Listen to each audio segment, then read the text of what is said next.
voice of free speech. The truth delivered. Common sense for the American people. Welcome to the Scott Jennings Show. We have the biggest deregulation in American history happening during the show today. We'll have the details with EPA Administrator. The voice of free speech. The truth delivered.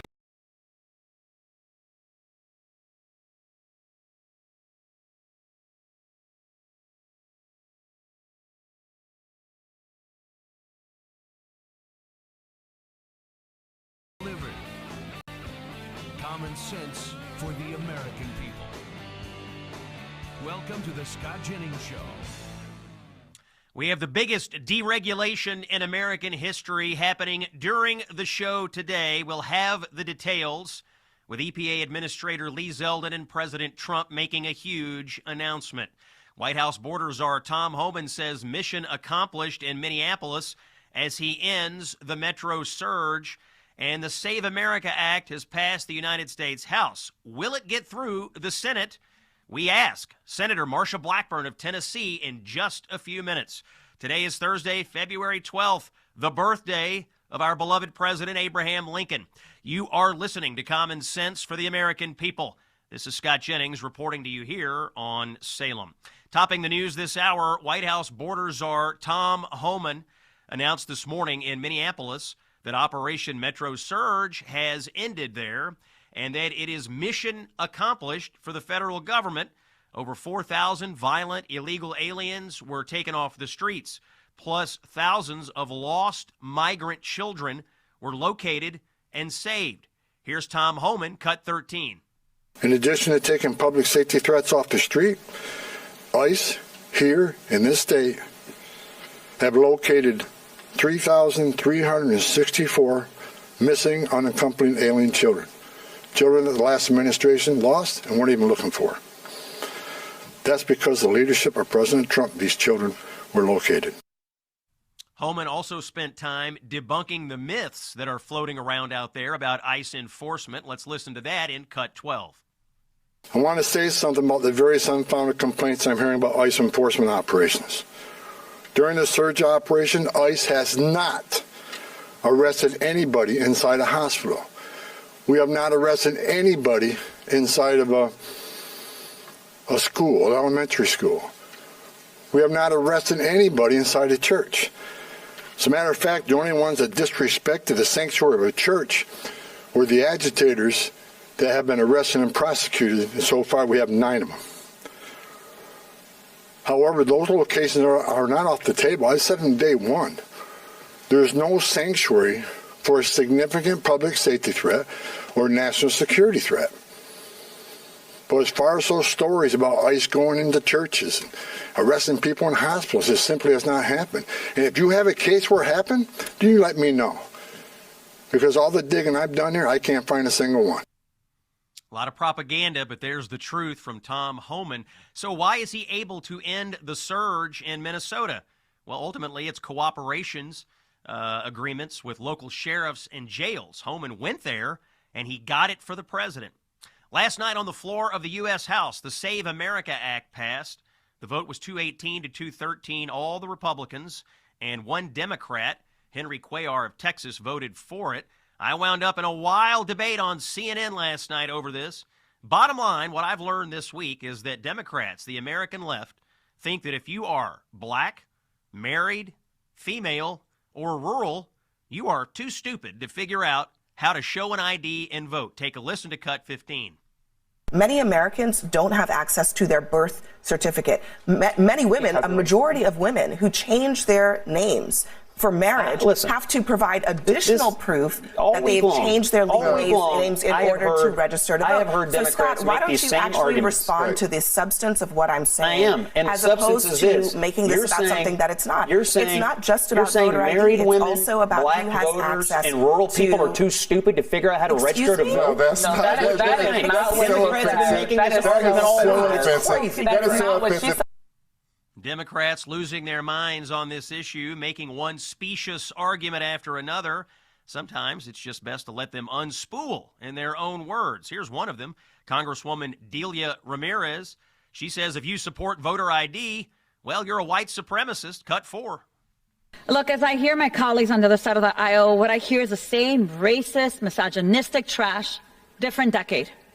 Republicans are invoking historical policies intended, let's be clear, to disenfranchise Americans, especially working people, women, students, indigenous people, and anyone who can't afford the burdens of a new bill. The Save America Act is yet another Republican attempt to intimidate and suppress the votes of anyone who threatens their extremist white supremacist agenda. Here's another Democrat, Catherine Clark. Now, she's in their party leadership in the House. Women especially, listen up. She says you are too dumb to be trusted with the simple paperwork tasks related to voting. Here's cut 5. They're trying to say this is a voter ID bill. That's not what's happening here. Let's just look at a typical mom. You guys must know some working mothers. The ones that I hear from across my district and across this country, they are struggling to put food on the table for their kids, working 2 jobs to try and make ends meet, trying to juggle getting their kids to school, maybe catching an occasional game, fearing they're never going to be able to find childcare they can afford, and praying nobody in the family gets sick because they can't afford a doctor either.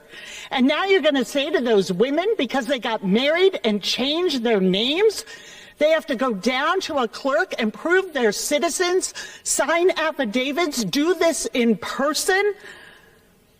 This is a minefield of red tape that you have put in front of women and American citizens. And here's another one still. Georgia Democrat Nikema Williams says black voters are simply too lazy to figure out how to show ID to vote. Here's cut 8. The SAVE Act would make it harder for millions of Americans to get registered to vote by requiring in-person registration at elections offices, government offices with government hours, y'all. This is a burden for caregivers and any hardworking American with a 9-to-5 job.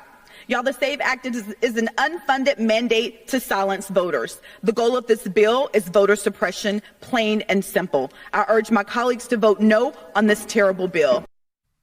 Working people, working mothers, rural people, black voters, listen up. This is what the Democratic Party thinks of you. But Republicans did carry the day on the House floor. Majority Leader Steve Scalise of Louisiana erupted on these outlandish arguments. Cut 6. Representatives led by Republicans came together tonight and said, we will protect the sanctity of your vote. And it's so important. You know, you think about the military veteran who risked his life overseas to defend our freedoms.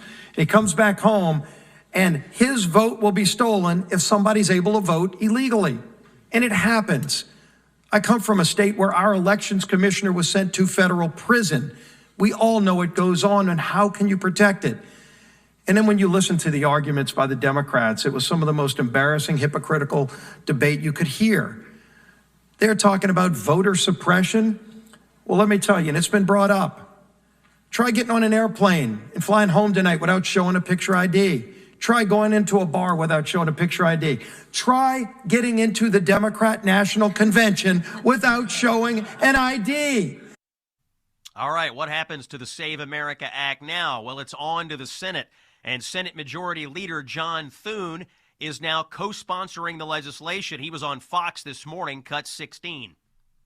They can cry and lament this actually being voted on, but I'd be hard-pressed to have to defend a position that doesn't believe that you have to be an American citizen to vote in an American election. That makes 44 Senate Republicans co-sponsoring out of 53 in the chamber. Now, Senator Marsha Blackburn of Tennessee is coming up on this show at the bottom of this hour, 33 minutes past the hour. We'll ask her what are the chances of passage in the Senate. But I ask you, dear listener, to ask yourself a simple question. Why are Democrats and their leaders dying on this hill? 83% of the American people want voter ID. 76% of black voters want voter ID. There is no constituency for the Democratic position here. Well, except for one. There is one constituency for it. And because, unlike Democrats, I think you are a smart person, I will let you answer that question for yourself. It's Scott Jennings here, Common Sense for the American People on Salem. A word about aches and pains today. This word coming in from Tom in Texas, 85 years old. Pain was keeping Tom from riding his bike and also flying small aircraft. He was a flight instructor, in fact. But after taking Relief Factor, he says his lower back pain and his hip pain are virtually gone. He even had long-standing trigger finger issues that are improving. Take it from Tom in Texas, and take it from me, yours truly, Scott Jennings. We're using Relief Factor in the Jennings household. My father, in fact, has been an adherent to Relief Factor for months. I talk to him about it almost every day. He's down in Florida right now for a couple of months, playing golf, having an active lifestyle with his friends. Before he left on his trip, he said to me, Scott, I've packed everything, but I need to make sure I have enough Relief Factor, because he knows what a difference it's making in his life. My advice, try the 3-week quick start. Call 1-800-4RELIEF or visit relieffactor.com. I think it's going to make a difference. Take it from Scott. Take it from Scott's dad. Take it from Tom in Texas, working for thousands of people. Speaking of Relief Factor, the Relief Factor Pain of the Week coming up next. Common Sense on Salem. Stay with us. Hey, it's Scott. Listen, when I prep for my CNN debates, I need to know exactly where the national conversation is headed. And it turns out it's helpful to know that in your everyday life as well. And that's why I tried out Free Spoke. Now, it's my go-to place for search and for news. When you use Free Spoke, it's a search platform that gives you the full story. You get information from the left, you get it from the right, you get non-mainstream, you get independent journalists, you get podcast insights. What you get from Free Spoke is the full story all in one place. And here's the thing, when you search on Free Spoke, you know they are not going to sell your data. It's quite something, actually. It's fast, it's private, it's unbiased. Free Spoke helps me research topics and make sure that I understand the full picture. You can have this tool as well. Just go to freespoke.com/Jennings to download their app for free. And as an exclusive for my listeners, use promo code Jennings after you download it and get 35% off the premium version. You go ad-free and you unlock deeper elite tools to have control over your information. So don't rely on incomplete information. Take control of your own information environment. See every perspective so you can think for yourself, just like I do before every debate. One man standing tall against the leftist mob. Here's Scott Jennings. It is Thursday, February 12th. Common Sense for the American People. Scott Jennings is here, and I sincerely thank you for joining us. It is time, once again, for our Relief Factor Pain of the Week. That was it. Because legitimately, I've been asking for official radio sound effects and television graphics for this for days and weeks, and I literally had to recruit someone to come in who's in literal pain. Yeah. And I'm doing it here. We're doing it live. The Relief Factor Pain of the Week. As you know, every week we will highlight someone, a politician usually, somebody who is causing me pain. Last week it was the ICE Watch street blockade people. They were causing everyone in Minneapolis pain. And here's this week's Pain of the Week. The most calculated, fake, wolves in sheep clothing politicians on the left. One of the most dishonest trends in American politics right now, watching Democrats suddenly discovering religion, not as a source of humility or moral restraint, but as a shield or a rationalization of some of the most extreme policies in the country. It's a 3-for-1. It's a triple dip. Kentucky Governor Andy Beshear, James Tallarico, candidate in Texas, Congresswoman LaMonica McIver. They all believe they have the moral high ground. They are wolves in sheep's clothing. Let's start with Beshear, a man who wants you to believe that he is some devout Bible-quoting moderate, while he is backing policies wildly out of step with basic moral reasoning, let alone traditional Christian teachings. And when anyone pushes back The thin-skinned Bashir gets really upset. He says, "How dare you? My faith tells me this child mutilation is correct." Let's hear Andy Bashir justifying just that. Here's cut 9. But we rarely talk about the why. People want to know what drives us, especially in a world with social media where everyone's looking for the next authentic thing. For me, that's my faith. Most of the decisions I make are based on that golden rule that says we love our neighbor as ourselves. Yeah. And that parable of the Good Samaritan that says everyone is our neighbor. Yeah. And so when I've taken actions like vetoing the nastiest piece of anti-LGBTQ legislation that ever came through my state, I described it in those terms. I said my faith teaches me that all children are children of God. Yeah. And I didn't want people picking on those kids. Yeah. Andy Bashir says if you want to be a good Samaritan, you have to go along with child mutilation. Very Christian. But these Democrats have figured out something very cynical. If you wrap up these radical policy ideas in religious language, people on the left, like the folks there at The View, will clap like seals because they have no idea what's going on in the first place. Look at the policies they're trying to sanctify here. Late-term abortion, gender transition for minors, undermining parental rights, forcing religious institutions to comply with mandates that violate their beliefs. It wasn't that long ago that faith-driven Andy Bashir was sending the state police to churches on Easter during COVID to write down your license plate for going to church. Now, let's talk Tallarico in Texas. He's using the Bible to justify abortion. Listen to this malarkey. Here's cut 10.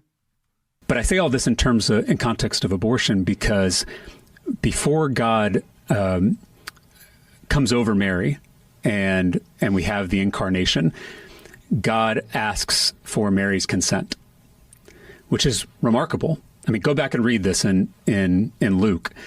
I mean, the angel comes down and asks Mary if this is something she wants to do. And she says, if it is God's will, let it be done. Let it be. Let it happen. So to me, that is an affirmation in one of our most central stories that creation has to be done with consent. Tallarico says that God asked Mary if she wanted an abortion. These are actual Democrats. This is not AI. I'm not making this up. But not to be outdone, Congresswoman LaMonica McIver asked Todd Lyons this theological question. Cut 1. Let me ask you some questions that you may be able to answer. Mr. Lyons, do you consider yourself a religious man? Yes, ma'am. Oh, yes. Okay, well, how do you think Judgment Day will work for you with so much blood on your hands? I'm not going to entertain that question. Oh, okay, of course not. Do you think you're going to hell, Mr. Lyons? I'm not going to entertain. Of course not. How many government... The gentlelady will suspend. The gentlelady will suspend. Chairman? A gentlelady will suspend. As I said, the issues we're debating here are important to ones that members feel deeply about. Thank you. While vigorous disagreement is part of the legislative process, members are reminded that we must adhere to established standards of decorum and debate. The witnesses are here voluntarily. All right. And I will continue to remind members. If you're in as much pain as we are, get Relief Factor, 1-800-4RELIEF, or go to ReliefFactor.com. That is the Relief Factor Pain of the Week. Marsha Blackburn is next. Stay with us. Hey, it's Scott, and I'm so excited to welcome Crowd Health as a new partner to the Scott Jennings Show. For several years, I'm hearing more people voicing frustration with traditional health insurance. Bad incentives baked into Obamacare have sent costs soaring. The rules are a maze of jargon, and people feel stuck. That's why I want to tell you about my new partner, Crowd Health. Crowd Health isn't insurance. It's a community that cuts out the middleman to help one another fund medical expenses, giving you more freedom, fewer surprises, and greater control over your healthcare choices. And when it comes to cost, members are spending hundreds less per month compared to traditional insurance. Right now, you can get started for just $99 per month for your first 3 months when you use the code SCOTT. Go to joincrowdhealth.com. That's joincrowdhealth.com and use code SCOTT. Again, joincrowdhealth.com, code SCOTT. Quick reminder, Crowd Health is not insurance. You can opt out, take your power back, and that is how we win. Conversations and stories you simply won't hear from the mainstream media. It's the Scott Jennings Show. Breaking news into the show. 3 more Republican senators have signed on as co-sponsors of the Save America Act. Tim Scott, Roger Wicker, and Shelley Moore Capito. That brings the total to 48. And one of the champions of Save America, Senator Marsha Blackburn of Tennessee, will join us in just a moment. We'll find out what the chances of passage are in the Senate. First, a quick word on America's 250th anniversary. As we reflect on this, it's worth revisiting one of the most powerful ideas that came from our founding fathers, the idea of the pursuit of happiness. Our founders envisioned a country where you have the freedom to work hard, raise a family, and worship freely. They did not want big government. They did not want big, onerous programs. They did not want a bunch of handouts. And our friends at Americans for Prosperity believe the pursuit of the American dream is a core part of what makes this country exceptional. And that's why I am proud to partner with AFP. If you believe in the American dream and you wish to celebrate it, I would advise you to go to a250toolkit.com. And that's where Americans are sharing their story of how to keep the American dream alive. Go to a250toolkit.com. Learn more. Share your own story. The American dream is not a big government program. It is our own individual pursuit of happiness. Scott Jennings is with you here on Salem. It is Thursday, February 12th. It is Abraham Lincoln's birthday, the greatest Kentuckian, from where I broadcast this show today. Happy birthday to Honest Abe. We have big doings in Washington, and here to discuss, Senator Marsha Blackburn of the great state of Tennessee. Senator, thank you for joining us. Let me start with the breaking news. The Save America Act passed the House last night, and it is now on to the Senate. We have 48 senators now co-sponsoring it. Can this pass the United States Senate? Senator Blackburn, thanks for being here. Yes, we think that we can pull together the votes. As you said, the co-sponsor list is growing. And for those of us that have worked on the SAVE Act and have fought this issue of those illegally in the country being able to vote in our elections, for those of us who have worked to preserve one person, one vote, and to make certain that we make it easier to vote and harder to cheat, it is imperative that we pass the Save America Act. And so we're continuing to whittle away at it. Our goal is to get it to the floor. Everybody should be for this. Everybody, whether you're a Republican, Independent, Democrat, you should support making certain that only citizens vote in our U.S. elections. Senator Thune, our Republican leader in the Senate, signed on as a co-sponsor this morning. What are you hearing from Senator Thune's office and the leadership about when and how this may come to the floor? I think that when we come back after a week, we will be in our states for a week, and I think you're going to see it go to the floor. I think you're also going to see measures that would eliminate funds going to sanctuary cities, because those are cities that are working outside of the rule of law. Senator Blackburn, we're hearing a lot of arguments from Democrats right now that are rather silly, in my opinion, that somehow black voters, women who are married, rural voters, I've been told, they say none of these people will be able to figure out how to vote if this bill passes. Do you care to obliterate these arguments? And you have to have an ID for just about everything you do. You go to the doctor's office, you show an ID. You sign up for government benefits, you show an ID. You go to your child's school to have lunch with your child or to pick your child up from school. You show an ID. This is a process that we do often, every day. And I think that it is really quite disrespectful to say there are some people that won't have an ID, can't get an ID, would be disenfranchised from voting. Everyone has an ID. And so it is important that we make certain that we know who is casting a vote and that they are U.S. citizens.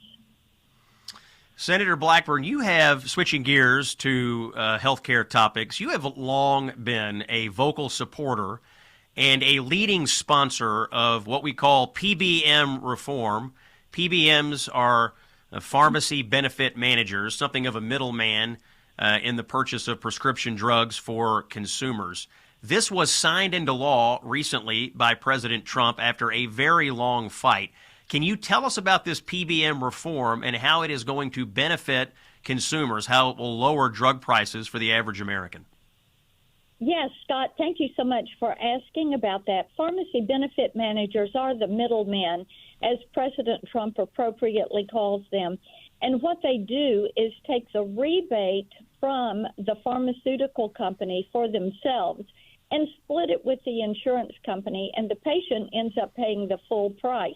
And in President Trump's desire to lower the price of pharmaceuticals, he has worked with me on PBM reform.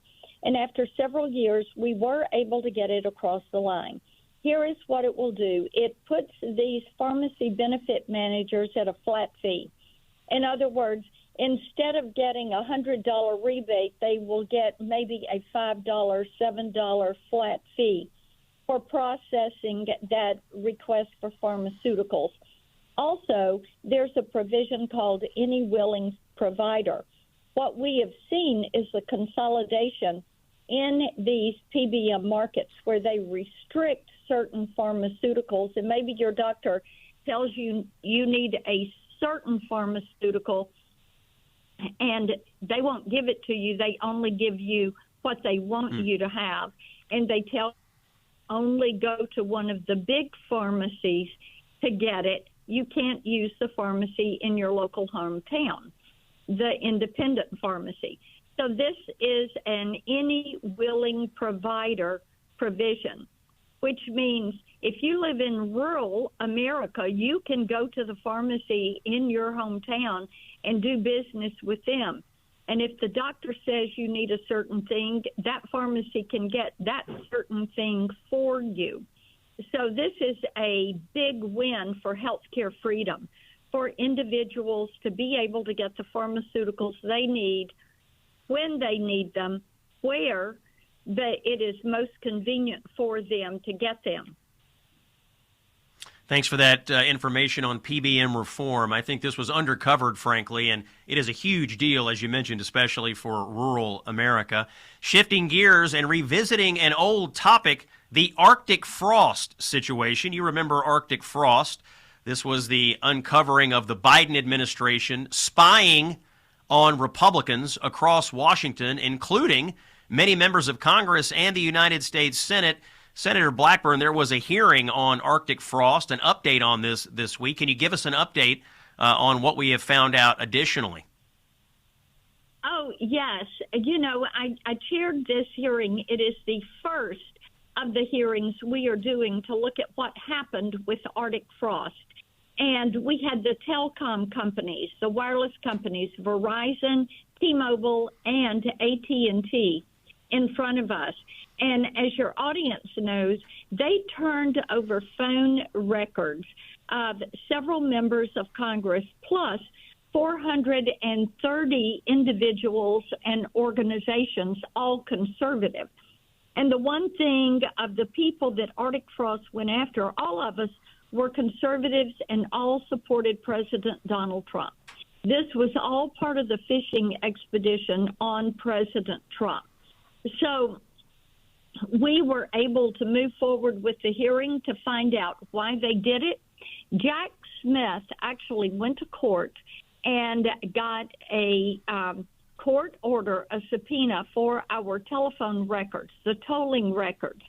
This is the information of who we called or who we received a call from, how long the call lasted, and where we were physically located when we took the call. Now, we still do not know if they ever turned over information on text and emails, and that is information that we are still requesting, and we don't know how far-reaching some of those subpoenas could have been. We do know they did go after banking records for Turning Point USA and for Citizens United. And what we want to do is make certain that the federal government is never, ever weaponized against the U.S. citizen again, like it was weaponized against President Trump and conservatives.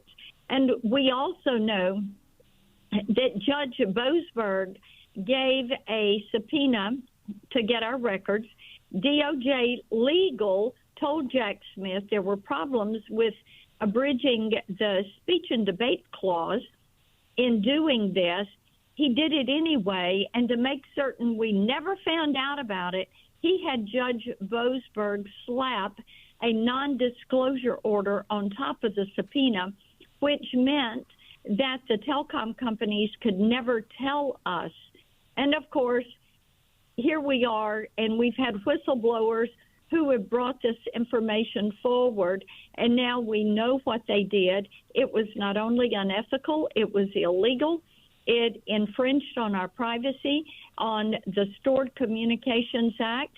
It abridged the speech and debate clause, and we intend to get to the bottom of it. I had a good hearing. I was pleased to chair that hearing, and, you know, there's going to be more to come. Senator, we have about 30 seconds. Do you believe you were personally spied on by the Biden administration? Oh, yes, we know we were, because we know they got those records. They got my phone records. We don't know if they got banking records, and we don't know if they got email content. But, yes, we do know they got our telephone records, so they know everybody that I talked to. And they, if I called my children, they had that. If I called a member of my team, they had that. Unbelievable. Senator Marsha Blackburn of the great state of Tennessee, thank you for joining us with all these breaking news updates from Washington. And Senator Blackburn, you're also a candidate for governor in Tennessee. We'll mention that as well. We look forward to having you back. This is Scott Jennings on Salem. When we come back, we are still tracking these awful instances of illegal aliens getting commercial driver's licenses and then killing people in terrible accidents in semi-tractor trailers on American highways. We have a new report on this. You need to hear it. Stay with us. It's common sense for the American people. We'll be right back. When he's not in the Oval Office or owning the libs on CNN, he's here with us. It's the Scott Jennings Show. More breaking news into the show as we speak. EPA Administrator Lee Zeldin is speaking with President Trump. They are ending the Obama-era climate endangerment finding. This is a huge story. We'll bring you live audio and video from this announcement in the next hour of the show. Big story in Washington today. We're also still tracking these issues of illegal aliens who are somehow getting commercial driver's licenses, driving semi-tractor trailers, and killing people on American highways. My next guest is journalist Jenny Terre. She's from the Daily Wire. She's the Daily Wire's immigration reporter, and she has a new piece of reporting. The headline is Illegal Immigrant Truckers Hauling Amazon Trailers Tied to Major Crashes. Jenny, welcome into the Scott Jennings Show. Thank you for being here, and tell us, what is your story today?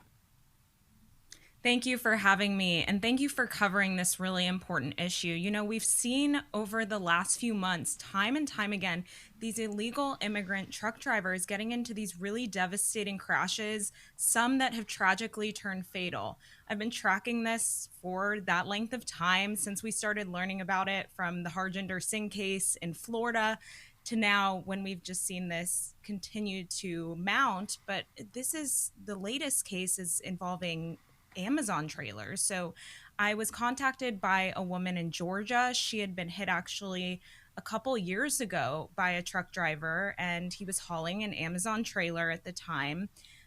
She didn't really think anything about the case until it was later discovered that he didn't have the proper insurance. He didn't have insurance at all at the time. And then it later came to light through some surveillance video from those officers that had issued him a citation for crashing into her, that he was speaking a foreign language on the phone when he was trying to communicate with those officers. We were reviewing that footage. We were able to get it translated and see that he was speaking Uzbek and he was speaking Russian. And so that had all of the signs that we see in these cases, and started to go into it a little bit more. And we found that you know, this guy came across the border illegally under the Biden administration. He is from Uzbekistan. But he's not the only one who is caught up in stories like this, where his company is contracted by Amazon, and he's hauling, you know, our deliveries across the country that you and I all consume pretty much every day for a lot of people. There was a crash back in March that we also looked into. This was an Eritrean national who allegedly killed 5 people in Austin, Texas, including a child and an infant. This person is under investigation for this, and Amazon has also been caught up in a lawsuit from some of the victims. So these stories, this person came actually as a refugee, tried to apply for a green card, was denied. This person did not have status anymore, so he's here illegally, and he was still driving one of these commercial trucks. Now, in the first case I mentioned, that guy had a Pennsylvania-issued commercial driver's license, so he was legitimized by a blue state in that case.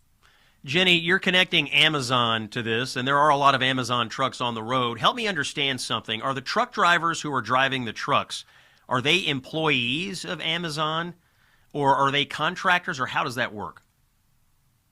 No, so they're not employees of Amazon. Amazon is contracting work through private trucking companies, and they do this with everyday deliveries too, that they're, you know, contracting just civilians to use their cars to go drop something off at your house. In this case, they were picking up a trailer that had Amazon products in it and were moving it across the country. So they see in a lot of cases that everything checks out on paper, that this person has a commercial driver's license, that they were vetted by a state to be issued that. In a lot of cases, we haven't seen a lot of red flags that these companies may be seeing. So this is a case where Amazon may unknowingly be doing this, but they are contracting out so much work that there has to be questions about all these stories coming to light, and what is their role in this, and are they starting to look into this like the Trump administration has been? Yeah, it sounds like there are a lot of loopholes and breakdowns at the state level. These states that are issuing these CDLs to illegal aliens, people in those states, people all over the country need to be worried about this. Jenny Taer, the immigration reporter for the Daily Wire, find her on X at Jenny S. Taer, and that's T-A-E-R. Not a traditional pronunciation, but not traditional spelling. Thanks for joining us today. That's it for this hour. More breaking news when we come back. It's Scott Jennings on Salem. The voice of free speech. The truth delivered. Common sense for the American people. Welcome to the Scott Jennings Show. It is Thursday, February 12th. Common sense for the American people. Scott Jennings broadcasting from Louisville, Kentucky today here on Salem. Let's give you a quick check of the most important headlines of the day. We'll start in Washington. As we speak, the President of the United States, Donald Trump, and the Administrator of the EPA, Lee Zeldin, are speaking because they are rolling back, ending, cutting, kaput the Obama-era EPA endangerment finding. This is a huge deal, the biggest deregulation in American history. Let's hear from the president. Under the process just completed by the EPA, we are officially terminating the so-called endangerment finding, a disastrous Obama-era policy that severely damaged the American auto industry and massively drove up prices for American consumers. At 22 minutes past the hour, we are going to bring you more information on this huge story. We'll have more audio and video, including comments from EPA Administrator Zeldin. This ultimately is a $1.3 trillion savings to the American people. They are ending all vehicle greenhouse gas emission standards, and they are getting rid of the much despised start-stop feature in vehicles where your car turns off when you pull up at the light. More on this big story in just a few minutes. here on the Scott Jennings Show. In other news, White House border czar Tom Homan was in Minneapolis this morning. He held a press conference. He made an announcement that the federal government is ending Operation Metro Surge in Minneapolis. Why? Because they are now getting cooperation from most of the county and city jails in Minnesota. That's a good thing. That's what the president wanted.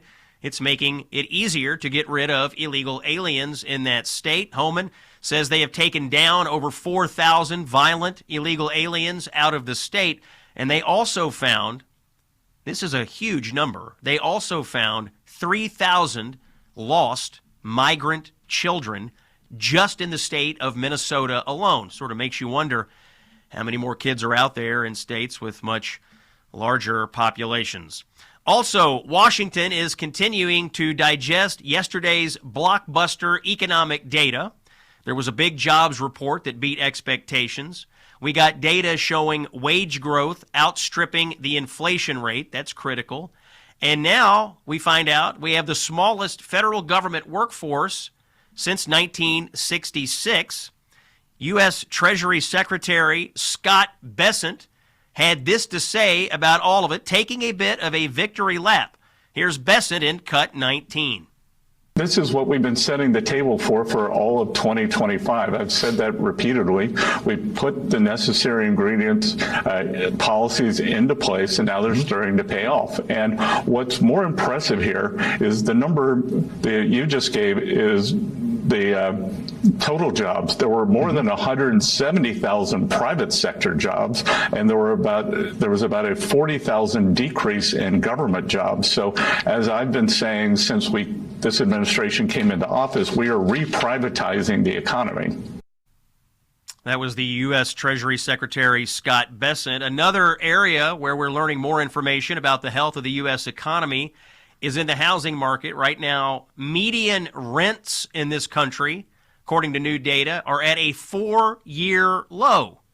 I don't think there's any coincidence that as we exit illegal populations from the country to the tune of 2.7 million so far, that you're seeing rents come down in this country. We have audio of the Director of Housing for the United States, Bill Pulte. Let's hear from him in Cut 20. Well, I'd characterize us as having good momentum thanks to President Trump. You know, Biden destroyed the housing market for 4 years, Sandra. If you can think about it, mortgage rates went up almost 8%. Now we recently saw a 5%, a 5 handle on mortgage rates. That's a huge victory. We're headed the right direction. We still have work to do. But obviously with these slam dunk economic numbers and everything else that we're doing in the housing market, I'm very confident that we're going to get the American dream back. It's just a darn shame what happened these last 4 years. And boy knows we have our work cut out for us. Yeah. More on the U.S. economy in just a moment. The breaking news right now in the United States Senate in Washington is that the Save America Act, this is the bill that would require citizenship proof to register to vote and also voter ID in federal elections, now has 48 Republican co-sponsors in the United States Senate. Senate Majority Leader John Thune joined on to this morning. He appeared on Fox News, in fact. Why don't we hear from Senator Thune? This is Cut 16. Here's what he had to say. They can cry and lament this actually being voted on, but I'd be hard-pressed to have to defend a position that doesn't believe that you have to be an American citizen to vote in an American election. Now, we spoke to Tennessee Senator Marsha Blackburn in the last hour on this program. She's been a strong supporter of the Save America Act. And she says she believes when the Senate comes in that leadership will bring this to the floor of the United States Senate. The breaking news is 48 Republicans are co-sponsoring the Save America Act. There are 53 Republicans in the Senate conference. So we will continue to track that story. This is Scott Jennings. You're listening to Common Sense for the American People here on Salem. More news out of Washington. Looking in on our friend, Senator John Fetterman out of Pennsylvania. Really fascinating conversation that he had yesterday on CNN with Dana Bash. He was asked about what's going on with the federal government right now. Is Donald Trump engaged in retribution? Who is actually worse? Who is actually worse in Washington, D.C.? You will want to hear Senator John Fetterman's answer to this question. Let's hear that. You said, quote, I've drunk deeply of the venom of both the left and the right. As a connoisseur, I can confirm that the most poisonous, the bitterest, is from the far left. That is pretty remarkable to hear you say that as an elected Democrat. Why? It's just been my personal experience on this thing. And when I asked my digital team, I said, we're on all the platforms. Really, what's kind of the harshest? What's kind of the most personal? And the answer was immediate. He said, "Oh, blue sky. It's blue sky." And the difference is, the right would say really rough things and names. Some names I won't repeat on TV, but the on the left, it was like they want me to die, or that we're cheering for your next stroke, or that's terrible that depression won. Why couldn't it depression won? And I hope your kids find you. That was Senator John Fetterman of Pennsylvania talking about the climate in Washington, D.C. His opinion, and he's a Democrat, is that it's far nastier on the American left right now. And what are John Fetterman's sins? He broke party orthodoxy on supporting Israel. He has said that voter ID is common sense. He's asked for common sense words and policies on immigration. And for that, you hear how he is personally treated. There's some late polling coming in from CNN. This was reported this morning on CNN by their polling director, data guru Harry Enton. I'm going to read it to you. The question put to the American people was, is the Democratic Party too liberal? Is it too liberal? In 1996, 42% of Americans said yes. In 2013, 48% of Americans said, yes, it is too liberal. But right now, the answer to this question right now, as we begin 2026, 58% of the American people believe that the Democratic Party is too liberal. And as we just heard from John Fetterman, the more liberal they get, the nastier they become. When we come back, we are going to get more out of Lee Zeldin, the EPA administrator, and President Trump as they end the Obama-era endangerment finding. A quick word, by the way, on aches and pains from our friends at Relief Factor. The latest story from listeners. Another satisfied customer comes from Keith in Washington. A very active man, former college athlete, martial arts instructor, was teaching multiple classes a day. Over time, all this activity was wearing him down. And after trying Relief Factor, what happened to Keith in Washington? Well, his knee pain completely disappeared. Neck pain down significantly. He was able to keep training, and he was ultimately able to earn his black belt. We're hearing from listeners across the country. They have active lifestyles. The pain creeps in. They can't do anything about it. They get on Relief Factor, and voila, things start to get better, and they are able to do what they want to do with their lives. If you would like to move easier, if you would like to stay active, if you would like it that aches and pains do not control your life, try Relief Factor's 3-week quick start. See how it works for you. Call 1-800-4RELIEF or go to relieffactor.com. When we come back, more on the EPA endangerment finding announcement. It's Scott Jennings on Salem. He's the author of the best-selling book, A Revolution of Common Sense. Here's Scott Jennings. Breaking news into the show, and a massive victory for common sense energy policy in the United States of America. In the last few minutes, EPA Administrator Lee Zeldin formally ended the Obama-era climate endangerment finding. This is the ruling that declared greenhouse gases a threat to public health and welfare. And that rule has been used ever since as the legal backbone for sweeping federal climate regulations that have materially made your life worse. If you don't follow the regulatory weeds, let me translate. This was the legal weapon that empowered Washington bureaucrats to regulate virtually every corner of the American economy in the name of climate policy. Cars, trucks, power plants, manufacturing, energy production. For 15 years, that finding has been the regulatory foundation for rule after rule after rule, and today that ridiculous, wrong-headed foundation was obliterated by President Trump and EPA Administrator Zeldin.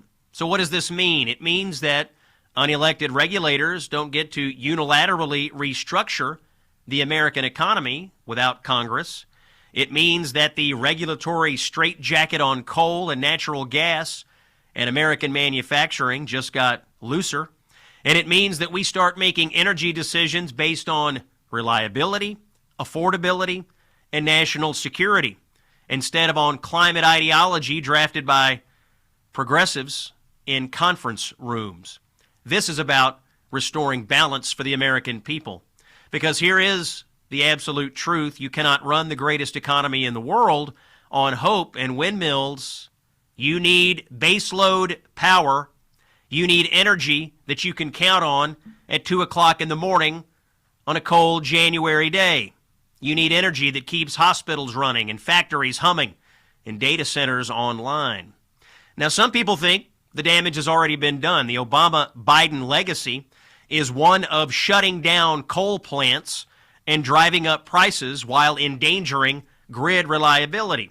They closed 40% of all U.S. coal capacity, 290 power plants closed.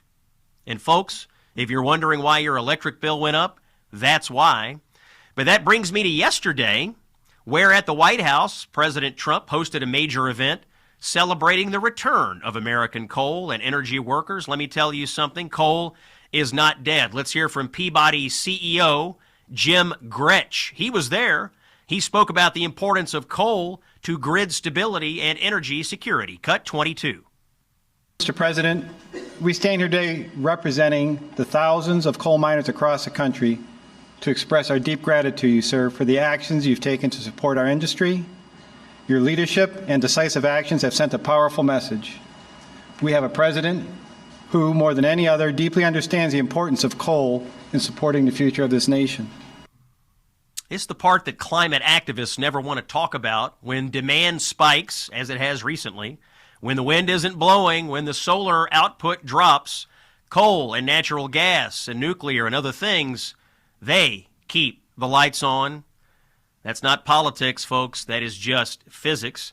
And that brings me back to today, where Administrator Lee Zeldin of the EPA made this clear moments ago about restoring some rational behavior in our national policy making. Here is Cut 24. Under President Trump's leadership today, the Trump EPA has finalized the single largest act of deregulation in the history of the United States of America. Referred to by some as the holy grail of federal regulatory overreach, the 2009 Obama EPA endangerment finding is now eliminated. You can debate climate policy, and many will. You can debate emissions targets, and many will. But what you cannot debate, the American energy grid has to work for the American economy to grow. Rolling blackouts are not compassion. Sky-high utility bills are not what I would call progress. Grid fragility is not leadership. What Trump and Zeldin have done just in the last few minutes was common sense. It was pro-working class America, pro-manufacturing, pro-stability on our grid, pro-national security. Today, ladies and gentlemen, is a big day because common sense has won out, and it is another promise kept by President Donald Trump as he has fixed, absolutely fixed, one of Obama and Biden's most destructive legacies. When we come back, more on health care, specifically more on PBM reform and how it is going to benefit your life. You don't want to miss this conversation. It's common sense for the American people. I'm Scott Jennings. You're listening to us on Salem. Stay with us. Saving Western civilization, one busted leftist narrative at a time. It's the Scott Jennings Show. It is Thursday, February 12th, and this just into the Scott Jennings Show. It looks like the Department of Homeland Security will shut down tomorrow night because Senate Democrats have just rejected the funding package that was on the floor. Now, ICE will remain open. Democrats don't appear to know or care that this is only going to impact things like TSA, Coast Guard, and other agencies that are housed inside of DHS, but that's the way the vote came down just a few minutes ago. DHS likely to shut down tomorrow night. Thanks to Democrats, we will keep an eye on this. President Trump signed a major health care reform issue into law the other day. It's called PBM reform. That stands for Pharmacy Benefit Managers. It's been a long time coming, and it will make drugs cheaper and more accessible for you. In just a moment, we'll chat with Lori Riley, the Chief Operating Officer for PhRMA. That is the National Trade Association for America's Biopharmaceutical Research and Manufacturers, who just yesterday, I should add, testified before Congress. We'll talk to her in just a moment. First, a quick word about vacations. My advice, you should book one, and I think you should go on a cruise with me in November. It's called the Gulf of America Cruise. I'll be there all week on this ship, luxury ship. I want you to be there as we sail on the turquoise waters, put our feet on the white sand beaches, eat the incredible food, and have insightful conversations about the future of our country. My friend, the legend here from Salem, Mike Gallagher, will also be there. We're going to have interesting conversations with each other and with all of you about the future of our country and the issues shaping America. We're going to do it while we honor the 250th anniversary of our nation. It is the Gulf of America Cruise with Jennings and Gallagher. Book your cabin today. If you're interested, text the word cruise to 94878 or visit scottjenningsshow.com and click on the Gulf of America Cruise banner. Text the word cruise to 94878. Now, I'm excited to have with me on the show Lori Riley, the Chief Operating Officer from PhRMA, the Pharmaceutical Research and Manufacturers of America. She's been with PhRMA for over 2 decades. She is one of the 250 most influential people in Washington, D.C. There's been a lot of news in the healthcare space this past week, particularly as it pertains to the insurance marketplace, PBMs, and how Americans are able to access medication. President Trump just launched his new direct-to-consumer platform called Trump RX. Congress finally passed a reform package dealing with these pharmacy benefit managers, the PBMs. And the Trump administration's Federal Trade Commission just announced a major settlement with a PBM called Express Scripts. All of these things have major implications across the American healthcare landscape.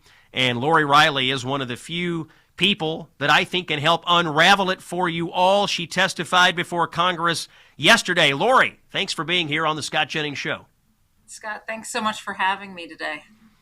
Really glad to have this conversation. Let's start here. Congress finally passed, and President Trump signed into law a legislative package that contains PBM reform, pharmacy benefit managers. You had pushed for this. Many people in Washington had been championing this for years. It was a long fight, but it finally was completed. Why don't you tell the American people how PBM reform is going to benefit their lives? Yeah, thanks so much for the question. As you noted, this is a long time coming. We've been working on this legislation with bipartisan members of Congress for 7 or 8 years. And the goal really was to do just what you said, lower costs for the American patient when they get to the pharmacy counter. I think a lot of people do not realize just how much control insurance companies and pharmacy benefit managers have over whether or not they get the medicine their doctor prescribes, what they pay when they show up to the pharmacy counter. You know, PBMs and their insurance companies, they negotiate with the pharmaceutical companies. That's a good thing. But the discounts and rebates they receive that lower the prices we take home, a lot of that money was not going back to the patient, and it wasn't going back to the employers who often pay for the insurance. This bill is going to help change that. It brings much needed transparency, so employers are going to have a much clearer idea of where the dollars that are being negotiated on their behalf and on behalf of patients, where the money goes. And it also says PBMs can't be self-dealing anymore, right? As it is right now, they often prefer higher priced medicines when lower priced medicines are available because they make more money when they do that. This bill helps change that.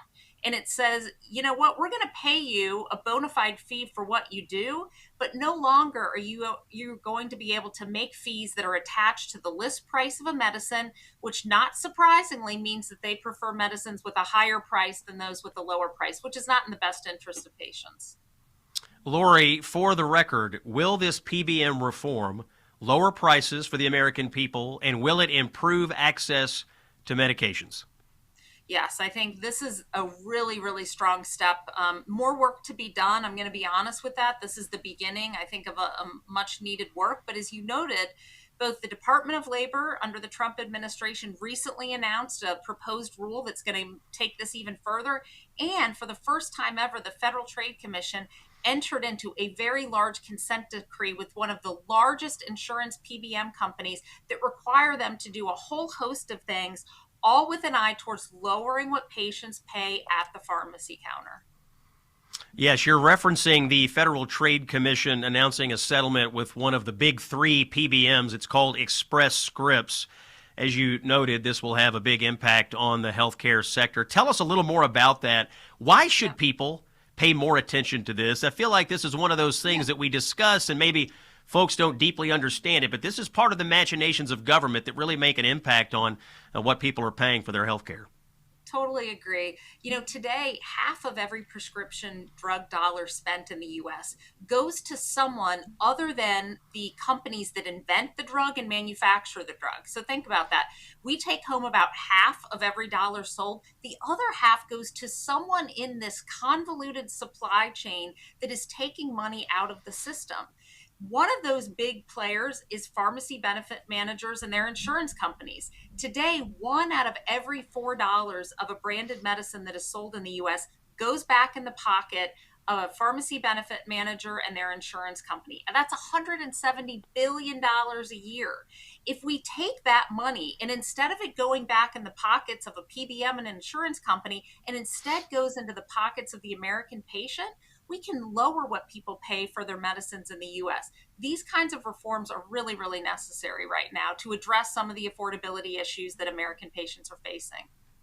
That voice you're hearing is Lori Riley. She is the Chief Operating Officer from PhRMA, which is the Pharmaceutical Research and Manufacturers of America, one of the most important policy people in Washington, D.C. Lori, the FTC settlement with Express Scripts is just the first potential stone to fall on this issue. As I understand it, they also have pending investigations with other large PBMs as well. Notably, I think the Express Scripts settlement also required these PBMs to bring back to America some of these operations that they had set up offshore. These things are called group purchasing organizations. We heard a lot about this during congressional hearings. Tell us about this issue, kind of an under-the-radar thing, but give us some insights on how this is going to benefit American consumers. Yeah, great question. So, you know, these PBMs negotiate with pharmaceutical manufacturers, and in exchange, we provide discounts or rebates back to the PBM, again, with the goal of lowering the cost that patients pay for their medicine.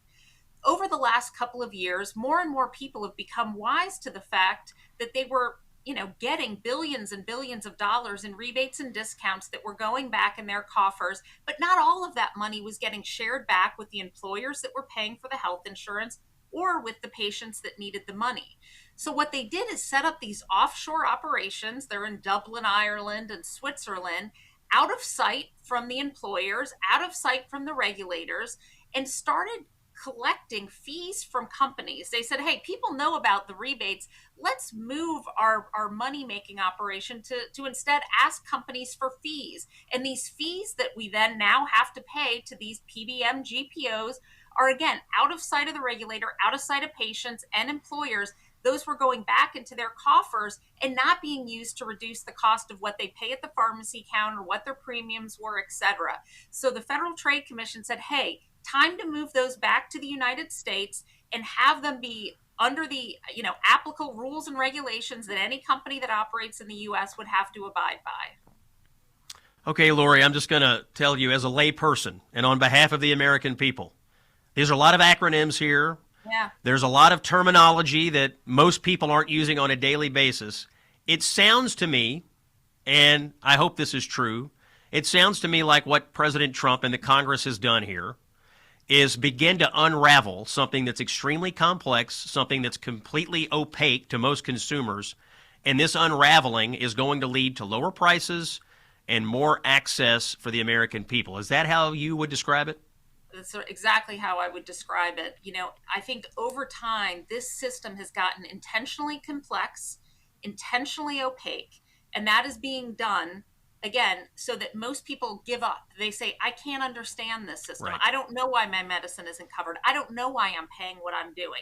So these initial steps are steps in the direction of saying, we're going to get rid of the opaqueness in the system. We're going to add transparency and disinfectant to open up this system so that people actually understand what they're paying for and what they're getting for when they pay their insurance premium. Lori Riley is the Chief Operating Officer with Pharma. We've got about a minute to go, Lori. I want to ask you about Trump RX, this new government website. It is a big initiative of the White House to lower drug prices for consumers. What's the industry's take on Trump RX? I think this is a response to what we're seeing in America today, where you have an increasing number of people who are being told they can't get access to the medicine they need. It's not available on their formulary, or they're being asked to pay a lot of money for it. Today, 80 million people have a high deductible health plan. 27 million people are uninsured. These options, like Trump RX and other direct-to-consumer platforms, are an option for those patients to be able to shop around and get a price, even people with insurance, that may be lower than what their insurance company got for them. Lori Riley, the Chief Operating Officer from Pharma. Maybe you've not heard of Lori, but if you're in and around Washington, D.C., she is one of the most important people in Washington when it comes to dealing with and setting healthcare policy. Lori, really honored to have you on the show today.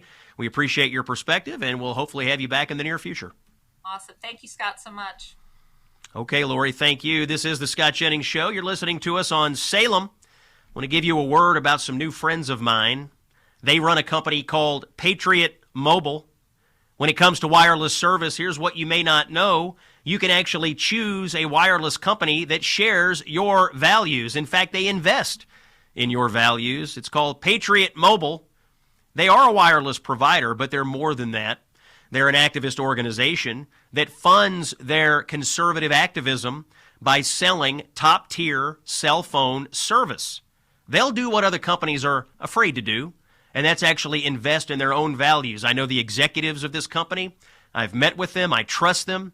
They put their money where their mouth is. They are Christian conservatives. They believe in what you believe in. When you pay your bill, they take that money and they fund and fuel the Christian conservative cause. If you switch to Patriot Mobile, you can keep your number, keep your phone, or you can upgrade.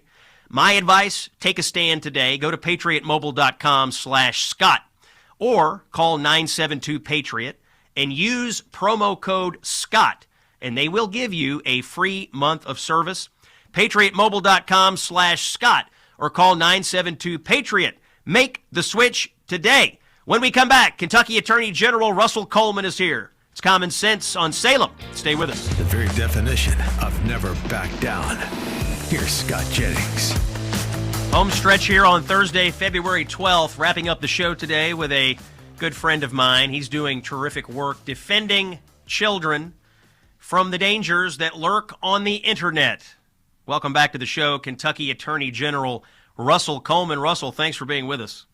Thank you, Scott. I wish it were under better circumstances, a little bit brighter topic, but the threat is what it is, and we have to talk about it. Thank you. We really do, and the topic is this. You all are no doubt aware of this mass shooting that happened up in Canada, committed by the transgender shooter, and now thanks to some sleuths on the internet, we have found out that this shooter had a Roblox account. Roblox is an online game played by hundreds of millions of children. And in that account, he made his own game within a game, one of which was called Mall Shooting Simulator, where people were being exposed to, on Roblox, a simulated mall shooting. I think we can put it up on the screen. It's cut 11. We're going to mute the audio, so if you're watching on Salem News Channel, you can see this mall shooting simulator. Very disgusting stuff. If you're listening on the radio, what you're seeing here essentially is an online game that allows kids to do things and expose children to very violent behavior, very violent ideas, such as shooting up a mall, and that transgender shooter in Canada did this. And again, the road goes back to Roblox, which already has problems. Russell Coleman is the Attorney General of Kentucky. Russell, you're already after Roblox because they are not doing enough to protect children from groomers inside the game. When you see this development today, how does it strike you? Is this going to become part of your lawsuit against the company?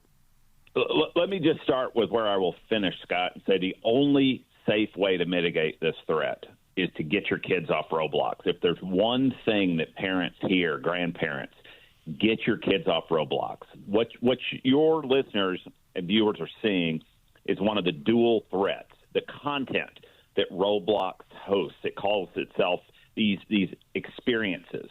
You could have just as easily, Scott, been demonstrating what a Charlie Kirk assassination simulator looked like within minutes of losing Charlie. You could have just as easily shown hundreds of exemplars of bathroom experience simulators where an avatar, one of our kids' characters, is sexually assaulted right in front of the player. This is filth. It's dangerous, and we've seen what happens if it's not mitigated, how it metastasizes with this loss of life in Canada.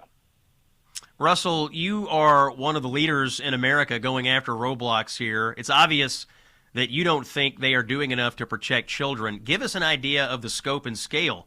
We're talking about hundreds of millions of accounts on Roblox, correct?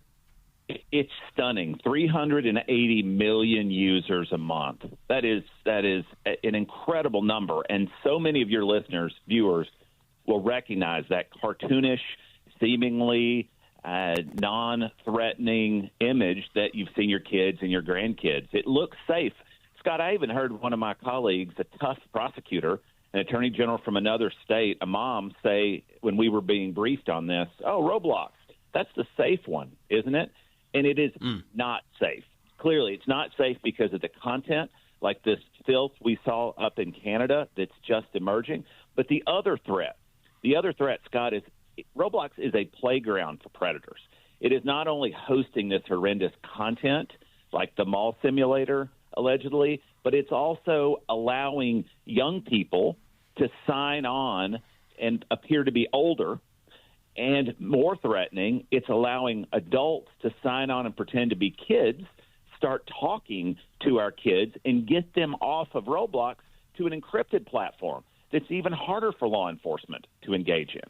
So this is a company that says it's acting safely, and that's what our lawsuit is about in Kentucky, in Louisiana, in Florida. It's pretty basic. You don't have to understand technology. The lawsuit says if you say your widget that you make, if you say your platform is safe, which Roblox does, but yet we know demonstrably it's not safe, then you are violating our consumer protection statute in Kentucky, and we're going to come after you with everything we've got. That voice you're hearing, one of the foremost defenders of children in America. He is the Attorney General of the Commonwealth of Kentucky. His name is Russell Coleman. Here in Kentucky, we call him the long arm of the law, former FBI agent and former U.S. Attorney. Russell, thank you for joining us. The bottom line is there is violent content on Roblox. It's despicable and disgusting. There are groomers and predators on Roblox, and Russell Coleman's advice is get your kids off of it. That is all for me. I'm taking a couple of days off, going off the grid. I'll be back next week. You'll be in good hands here with Jen tomorrow and Monday. It's Common Sense for the American people. Scott's out. Thanks for listening.